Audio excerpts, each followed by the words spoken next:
ꯕꯁꯅꯤ ꯑꯗꯨꯅ ꯃꯩꯇꯩꯒꯤ ꯑꯣꯏꯕ ꯑꯩꯈꯣꯏꯒꯤ ꯀꯟꯅ ꯊꯧꯁꯤꯡꯒꯤ ꯃꯔꯝꯗ ꯀꯩꯅꯣꯗ ꯍꯟꯗꯛ ꯑꯩꯈꯣꯏ ꯃꯩꯇꯩ ꯇꯦꯡꯒꯣꯜ ꯀꯁꯥꯔꯒꯤ ꯑꯣꯏꯕ ꯀꯩꯅꯣꯗꯨꯒꯨꯝꯕ ꯀꯩꯅꯣ ꯇꯧꯖꯔꯤ ꯑꯗꯨꯗꯨꯅ ꯃꯁꯤꯒꯤ ꯃꯇꯥꯡꯗ ꯑꯩ ꯍꯧꯖꯤꯛ ꯏꯁꯥꯃꯛ ꯀꯩꯅꯣ ꯌꯥꯎꯖꯩ ꯑꯗꯣ ꯍꯧꯖꯤꯛ ꯔꯦꯂꯤ ꯆꯠꯄꯒꯤ ꯍꯧꯖꯤꯛ ꯊꯧꯔꯥꯡ ꯇꯧꯗꯨꯅ ꯑꯩꯈꯣꯏ ꯃꯌꯥꯝ ꯍꯣꯠꯅꯖꯔꯤ ꯑꯗꯣ ꯃꯌꯥꯝ ꯌꯦꯡꯃꯤꯟꯅꯁꯤ ꯑꯩꯈꯣꯏ ꯃꯩꯇꯩ ꯇꯦꯡꯒꯣꯜꯒꯤ ꯑꯣꯏꯕ ꯍꯥꯏꯖꯔꯛꯀꯦ ꯃꯌꯥꯝꯗ ꯑꯁꯣꯏ ꯉꯥꯝꯖꯥꯎꯁꯨ ꯉꯥꯛꯄꯤꯒꯅꯤ ꯃꯌꯥꯝꯁꯨ ꯅꯨꯡꯁꯤꯕꯤꯌꯨ ꯃꯌꯥꯝꯁꯨ ꯈꯨꯔꯨꯝꯖꯔꯤ ꯃꯌꯥꯝꯗ ꯃꯌꯥꯝ ꯄꯨꯝꯅꯃꯛꯇ ꯃꯩꯇꯩ ꯇꯦꯡꯒꯣꯜꯅ ꯌꯥꯏꯐꯔꯦ ꯍꯥꯏꯕ ꯋꯥꯁꯤ ꯄꯂꯥꯎꯁꯤ ꯃꯌꯥꯝ ꯉꯁꯤꯒꯤ ꯔꯦꯂꯤ ꯆꯠꯆꯒꯗꯧꯕꯅꯤ ꯑꯗꯣ ꯃꯌꯥꯝ ꯌꯥꯎꯃꯤꯟꯅꯁꯤ ꯑꯃꯁꯨꯡ ꯃꯌꯥꯝꯁꯨ ꯑꯩꯈꯣꯏ ꯉꯁꯤ ꯃꯩꯇꯩ ꯇꯦꯡꯒꯣꯜꯒꯤ ꯔꯦꯂꯤ ꯆꯠꯆꯒꯗꯧꯔꯤ ꯇꯤꯀꯦꯠ ꯀꯃꯥꯏꯅ ꯂꯩꯅ ꯊꯥꯖꯤꯟꯅꯔꯒ ꯀꯃꯥꯏꯅ ꯂꯩꯅ ꯑꯗꯣ ꯃꯌꯥꯝ ꯁꯤꯜ ꯂꯥꯡ ꯇꯧꯖꯔꯤ ꯍꯧꯖꯤꯛ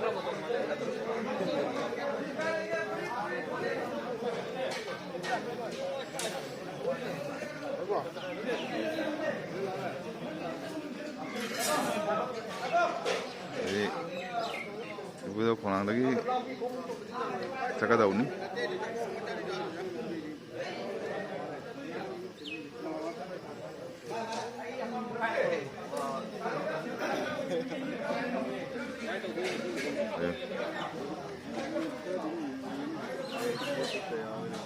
ꯏꯕꯨꯙꯧꯒꯤ ꯃꯩꯇꯩ ꯇꯦꯡꯒꯣꯜꯒꯤ ꯗ꯭ꯔꯦꯁꯅꯤ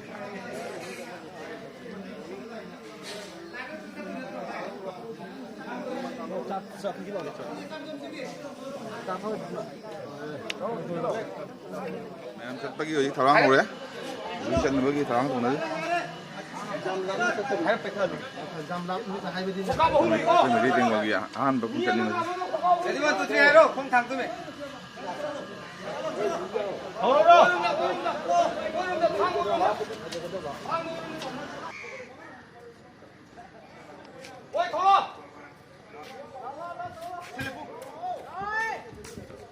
ꯊꯣꯛꯂꯛꯄ ꯍꯧꯔꯦ ꯏꯕꯨꯙꯧ ꯈꯣꯡꯊꯥꯡꯗꯒꯤ ꯍꯧꯖꯤꯛ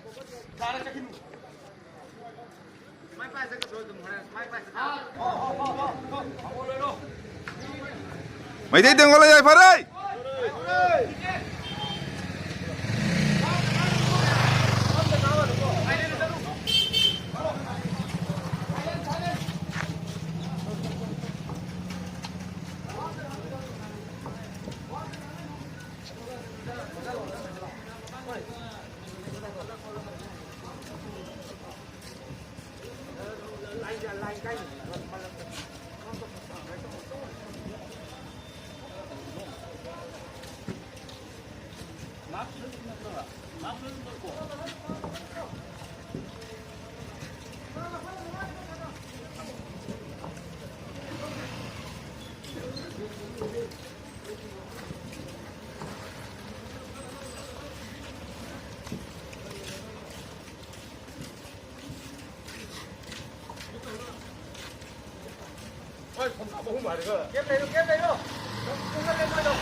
lao lao lao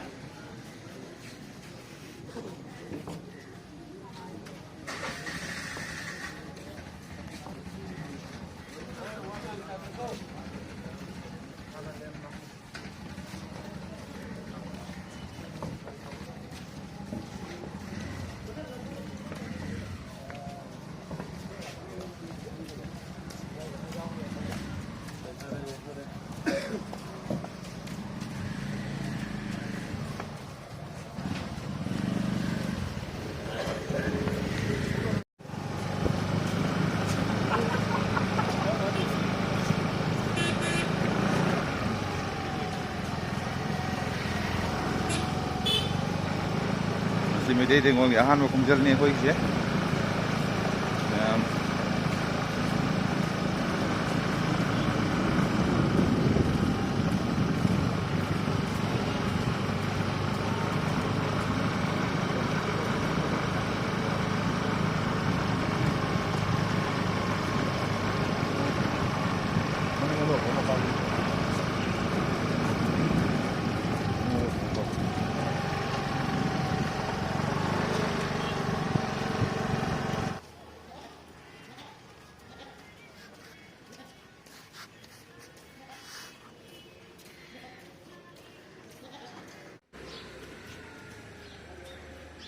ꯇꯤꯀꯦꯠꯗꯤ ꯌꯧꯔꯦ ꯍꯧꯖꯤꯛ ꯌꯦꯡꯖꯩ ꯂꯩ ꯀꯠꯆꯒꯗꯧꯅꯤ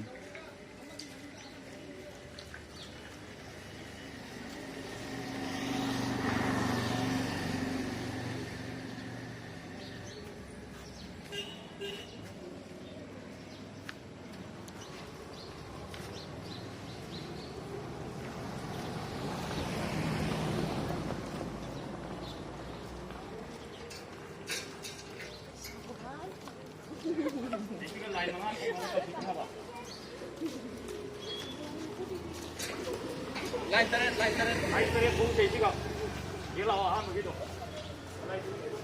라이터에 근데 대부 라이터에 컴플레 보는 컴플레 셀라오네. 이까 컬러로 라이터에 잘해. mai mani con delle po. Ama son delle po. Gong ka lo thì cái lại nóng con delle po. Sari le po. Thôi tiếng Anh phẩm dầu đấy. Mang cầm bắt cái sao. Sari le po sari. Mang lo wali. Amma ka sang. Sari ni. Atu ha. Sari le po. Sari le po. Ang ka bateri ko le po. Mang ka ke mani ka tu le po. Line le po.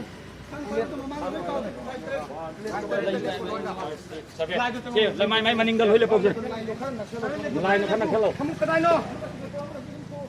Không cái đây nó. Lấy cái đây. Thằng mong nó tạo sai cái xuyên tụi mày nó không nào để cho nó.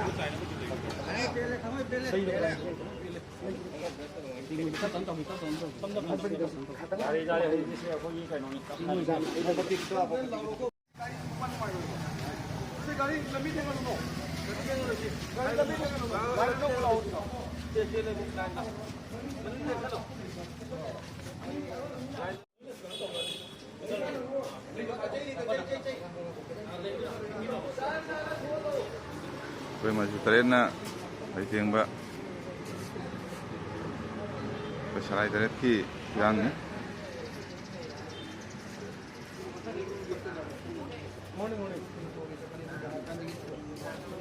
rồi giá xin lấy cái này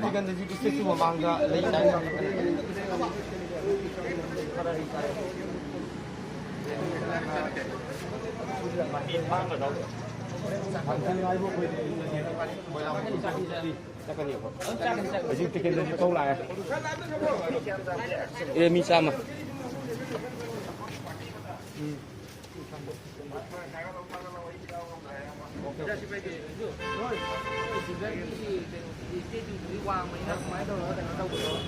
cây đó lại nó phá ra đây đây hôm nay anh lục xuống nhà lục làm mà sang bóng cái sao đâu lấy kiếm đấy à Pigro. Quá thật đấy. Mang tàn. Ok. Phải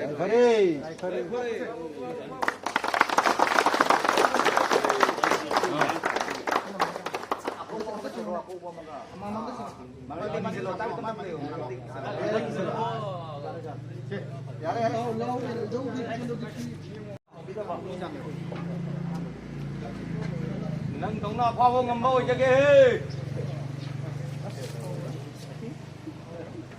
cái phao rồi mới ôi cũng nó ôi nó phao rồi này hàng gì đấy cái thằng sai cái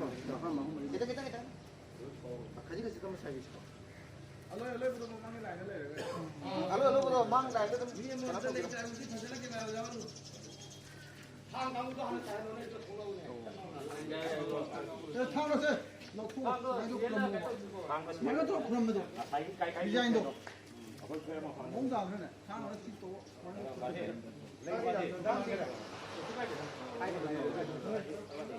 항진기 하나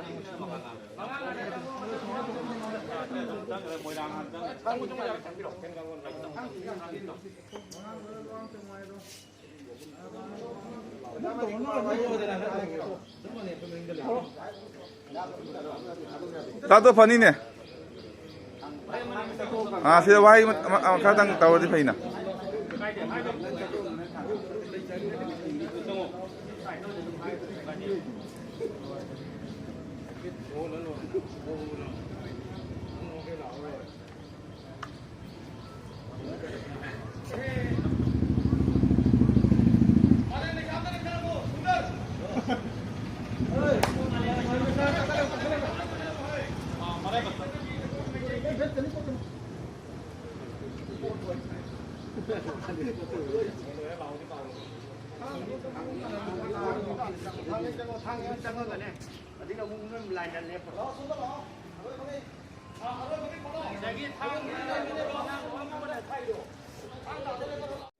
이마람다 자나 자마리 마다기 바이아마디 땅마시기 거기 리티글리 아시타 기런데 시간이 되거나 그 시마람다 자나 바이아마디 땅기 다가짜리 누미다시다 ꯑꯩꯈꯣꯏꯅ ꯃꯩꯇꯩ ꯖꯥꯇꯤ ꯈꯨꯗꯤꯡꯃꯛꯅ ꯑꯩꯈꯣꯏꯒꯤ ꯂꯩꯈꯤꯗ꯭ꯔꯕ ꯏꯔꯩꯕꯥꯛꯀꯤꯗꯃꯛꯇ ꯊꯋꯥꯏ ꯀꯠꯊꯣꯛꯈꯤꯕ ꯅꯣꯛꯅ ꯃꯁꯤꯒꯤ ꯁꯒꯥꯏꯁꯤꯡꯗ ꯀꯥꯈ꯭ꯔꯤꯕ ꯀꯂꯊꯧꯁꯤꯡꯒꯤ ꯃꯐꯝꯗ ꯉꯁꯤ ꯑꯩꯈꯣꯏꯒꯤ ꯑꯄꯨꯟꯕ ꯃꯩꯇꯩ ꯇꯦꯡꯒꯣꯜꯒꯤ ꯃꯥꯏꯀꯩꯗꯒꯤ ꯑꯩꯈꯣꯏꯒꯤ ꯑꯀꯂꯊꯧꯒꯤ ꯃꯤꯇꯝ ꯃꯥꯡꯗ ꯑꯩꯈꯣꯏꯅ ꯁꯪꯍꯟꯖꯜꯂꯤ ꯄꯤꯗꯨꯅ ꯂꯩ ꯀꯠꯆꯗꯨꯅ ꯑꯩꯈꯣꯏꯅ ꯉꯁꯤ ꯇꯧꯖꯔꯤꯕ ꯑꯁꯤ ꯃꯩꯇꯩꯒꯤ ꯊꯧꯅꯥ ꯑꯉꯝ ꯃꯊꯧꯁꯤꯡꯕꯨ ꯑꯩꯈꯣꯏꯅ ꯑꯀꯥꯎꯕ ꯂꯩꯇꯅ ꯃꯩꯇꯩ ꯈꯨꯟꯅꯥꯏꯒꯤꯗꯃꯛꯇ ꯁꯃꯥꯖꯒꯤꯗꯃꯛꯇ ꯃꯩꯇꯩ ꯏꯔꯩꯆꯥꯒꯤꯗꯃꯛꯇ ꯀꯠꯊꯣꯛꯈꯤꯕ ꯃꯈꯣꯏꯕꯨ ꯃꯇꯝ ꯈꯨꯗꯤꯡꯃꯛꯇ ꯅꯤꯡꯁꯤꯡꯗꯨꯅ ꯑꯩꯈꯣꯏꯒꯤ ꯃꯩꯇꯩ ꯈꯨꯟꯅꯥꯏꯕꯨ ꯑꯩꯈꯣꯏꯅ ꯐꯖꯅ ꯆꯠꯃꯤꯟꯅꯅꯕꯒꯤ ꯋꯥꯈꯜꯂꯣꯟ ꯊꯝꯖꯔꯒ ꯉꯁꯤꯒꯤ ꯀꯨꯝꯑꯣꯟ ꯑꯁꯤꯁꯨ ꯑꯩꯈꯣꯏ ꯄꯥꯡꯊꯣꯛꯆꯕꯅꯤ ꯑꯁꯨꯝ ꯍꯥꯏꯅ ꯑꯩꯈꯣꯏ ꯃꯊꯪꯗꯁꯨ ꯑꯩꯈꯣꯏꯅ ꯂꯦꯞꯇꯅ ꯃꯩꯇꯩ ꯑꯄꯨꯟꯕ ꯇꯦꯡꯒꯣꯜꯅ ꯈꯨꯟꯅꯥꯏꯒꯤꯗꯃꯛꯇ ꯃꯩꯇꯩꯒꯤꯗꯃꯛꯇ ꯇꯧꯖꯒꯅꯤ ꯍꯥꯏꯕꯗꯤ ꯑꯩꯈꯣꯏ ꯊꯝꯖꯔꯒ ꯉꯁꯤꯒꯤ ꯔꯦꯂꯤ ꯑꯁꯤ ꯆꯠꯆꯕꯅꯤ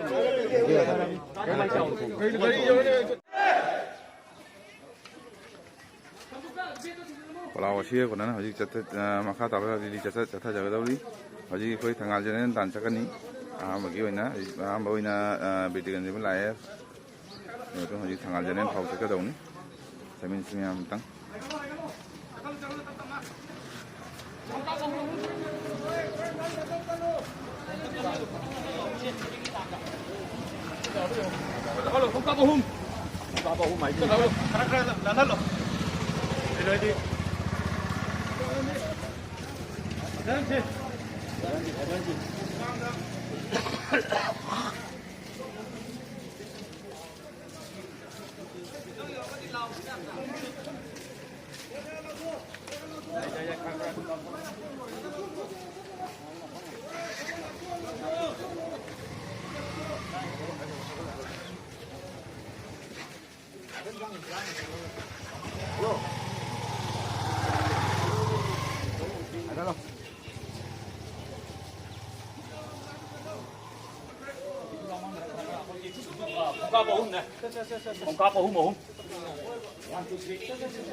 ꯆꯥꯝꯃꯒꯤ ꯃꯊꯪꯅꯤ ꯍꯟꯗꯛ ꯆꯠꯂꯤꯕ ꯈꯣꯡꯆꯠꯁꯦ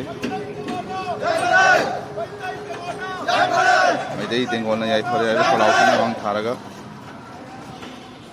ꯃꯌꯥꯝ ꯆꯠꯃꯤꯟꯅꯁꯤ ꯑꯃꯁꯨꯡ ꯆꯠꯃꯤꯟꯅꯔꯤ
hello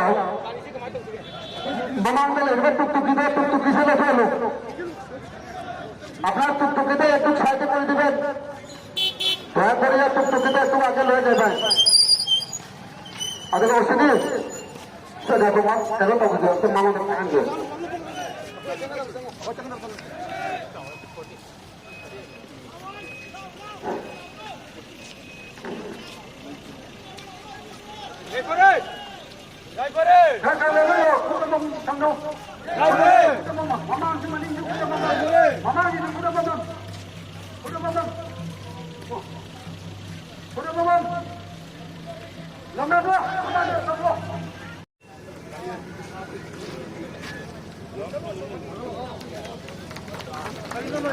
Ya itu ada sebab kemudian kita jawab untuk penina macam manisan agam itu akan kita dapat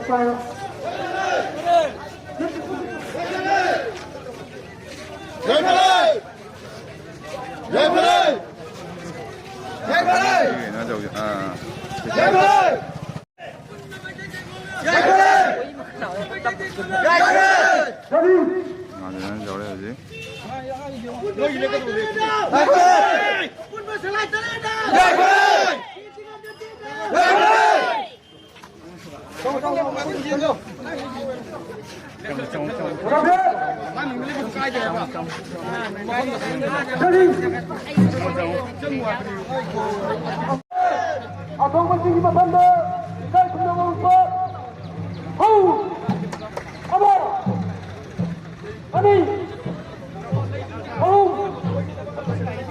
ani mana terus aida kawan ahad apa apa ani hu ani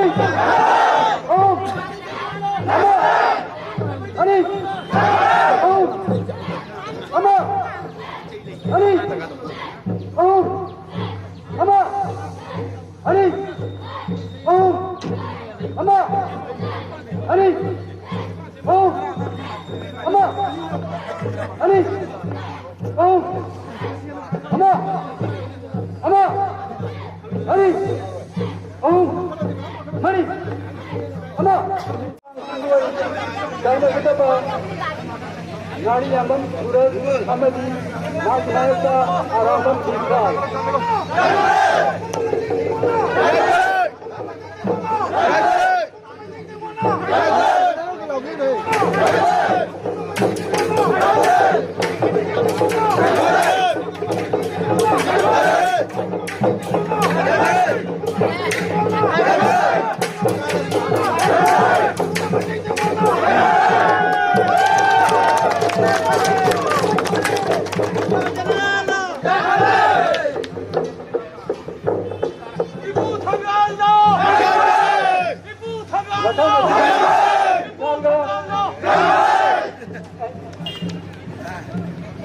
Mama kakalo, mama ini lagi kakalo, mama ini lagi kakalo, mama kakalo, ini mama kakalo. Ani tu, oh, jangan jangan orang.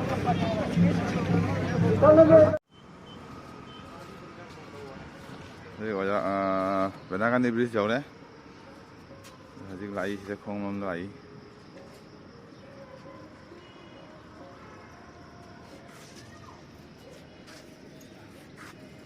Bỏ lạc tiền sẽ giảm giàu đi gì.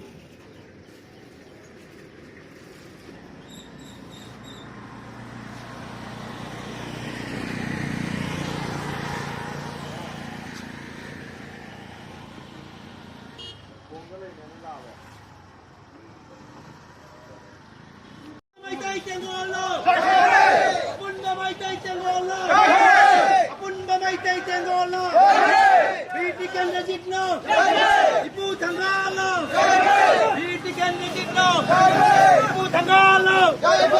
Apun bamaytay tengolo. Apun bamaytay tengolo. Apun bamaytay tengolo. Apun bamaytay tengolo.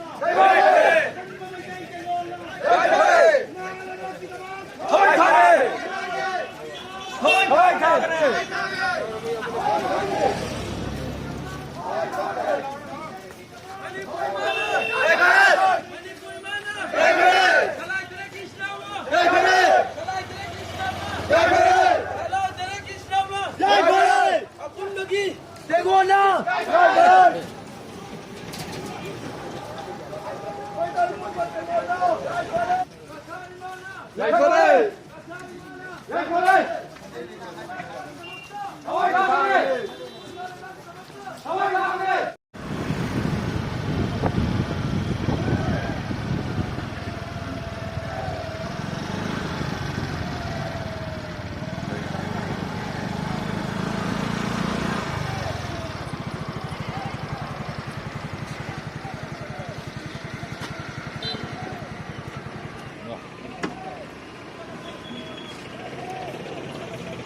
우리 베나간디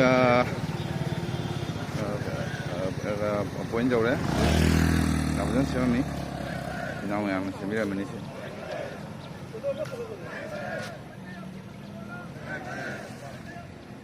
우리 지금 여기 스테이션이. 어디 봐도 몰래 이제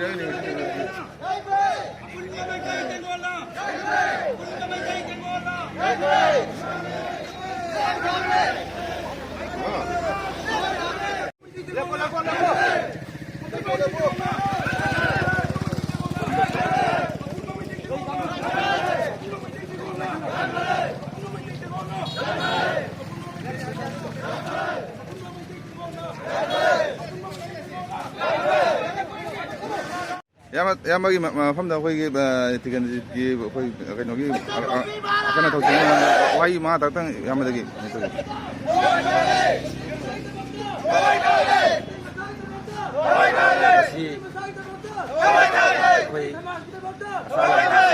asamlo masigi apun bagi maitai mongol aina jenasa se tukira kuna pun sakta mahapro basi basi tiket basi amadi tanggal kena kanba haile ka tuisang sige sang adara ko sadan jadi biru re hairaga United Youth Club pinakan di part 1 na ngasi sahi tara mga digi hauna sinja langcha duna lakraba atung laba biti candidate ki kansan habili yamna chawra thawra masi akoi pinakan di part 1 da pakthok sei asibu ngasi maitai tengkon masu sadanjali katpagi damakta yengbi rakmi damakta I sama pinakan di part 1 United Youth Club president Ranjit Awang nasu mungkai leader thagat jawab pungdok seri matam pun ukta matam sangna punchibo oisanu amadi kai da leibo oisanu haidana apun ma maitai tengol bu United Youth Club pinakan digi maikai digesu han hana thagat hai pungdok seri thank you yamba am nuai jare am thagat seri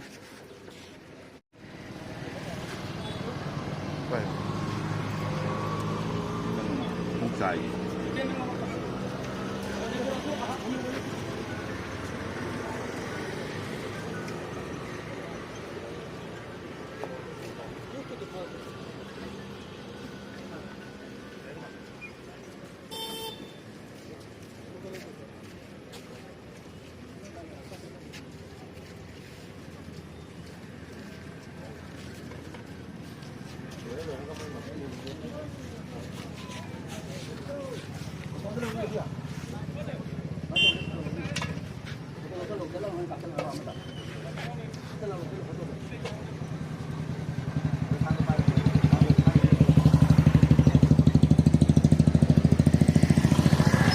tayo doon tayo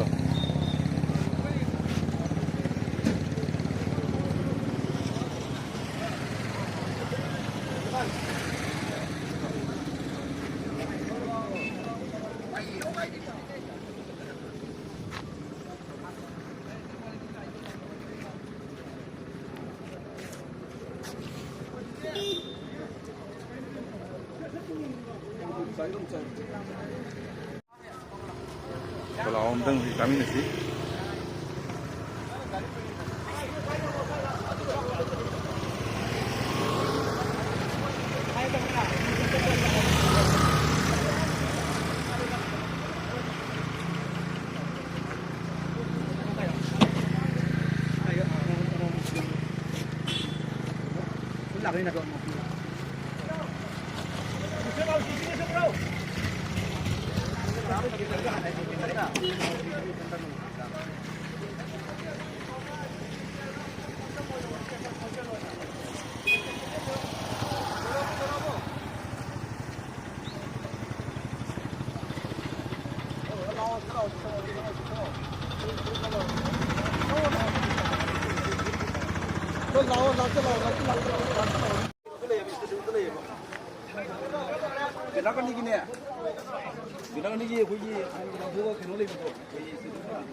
Apun mamay tay jengol na. Apun mamay tay jengol na. Mangalay ba kita mag? Mangalay ba kita mag?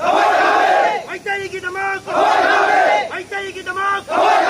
Ay tay kita mag. Apun mamay tay jengol na.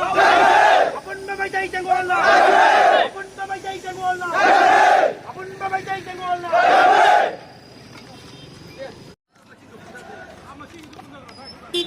ꯍꯧꯖꯤꯛ ꯈꯨꯗꯧ ꯐꯃꯥꯟ ꯇꯥꯅ ꯑꯃꯨꯛ ꯍꯟꯗꯣꯔꯤꯃꯤ ꯑꯩꯈꯣꯏ ꯃꯌꯥꯝ ꯍꯜꯂꯤ ꯖꯦꯂꯣꯝꯗ ꯅꯠꯇꯦꯀꯣ ꯖꯦꯂꯣꯝꯗꯗꯤ ꯀꯩꯅꯣ ꯂꯩꯕꯅꯤ ꯂꯥꯏ ꯂꯩꯕꯅꯤ